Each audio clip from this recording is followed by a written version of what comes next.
All right, we have successfully taken our character into Character Animator and loaded it up.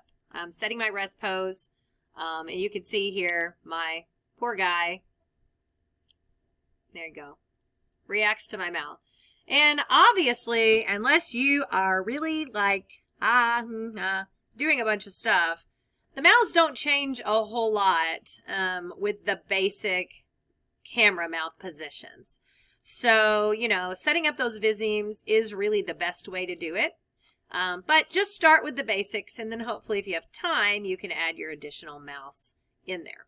All right, let's go ahead and deal with the rigging, because now we've just got this little guy. We want to have his little antenna to bounce around a little bit, and we're going to make it so that our hands are draggable.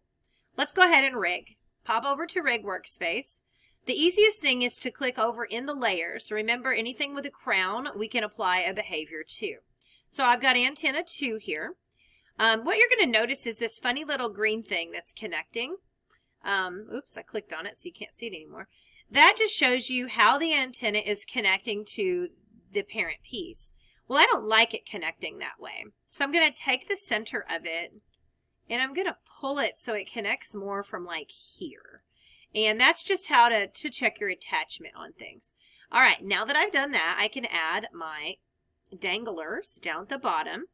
Find the dangler and click it. By the way, if you need to delete handles, you can't just click on them again or you'll make more handles. Come down and choose the little selection tool and then click on it and then press delete on your keyboard. Okay, let's repeat the process for the other side. Antenna 1.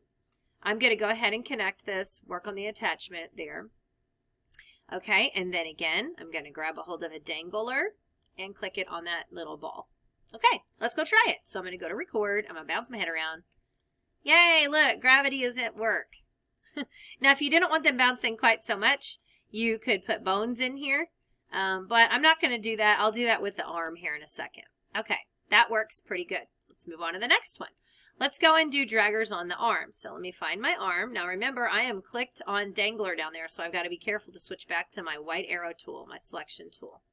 Okay, I'm going to grab and connect this arm in a better position. So there we go. And then same thing over here. I'm going to click it first and connect it in a better position.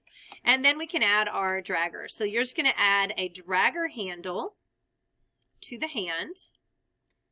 And you can't just like go click on this one, right? You have to be clicked on the right layer when you do this. So be really careful to make sure you're using your layers to switch back and forth.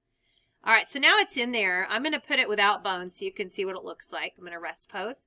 All right, so if I do it now, it kind of, see how it can do that? And that's kind of weird. Okay, so if you like that, obviously that's fine. But let's put some bones in. So while I'm in here, I'm going to go use the stick tool. And I'm just going to add a line in here that's going to keep that arm straight. I'm going to switch to the other arm and do the same thing so that the arm will stay straight. All right, now if I go back and set rest pose, reset everything. Now, see, it doesn't drag where it messes up my arm. Oh, hey, bonus piece of information on this one. He's so happy. Over here in the properties on the right, on your puppet track behaviors, when you have a dragger, there is a cool option called after move.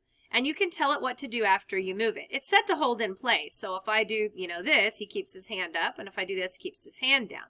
But you can set it to after move to return to rest. And you can tell it how long it's going to take. So I could say, you know, let's take a half a second, 0.5.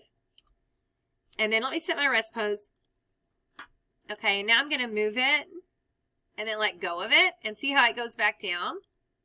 So it's returning to the rest position. So when I raise my hand and let go, it'll just drop.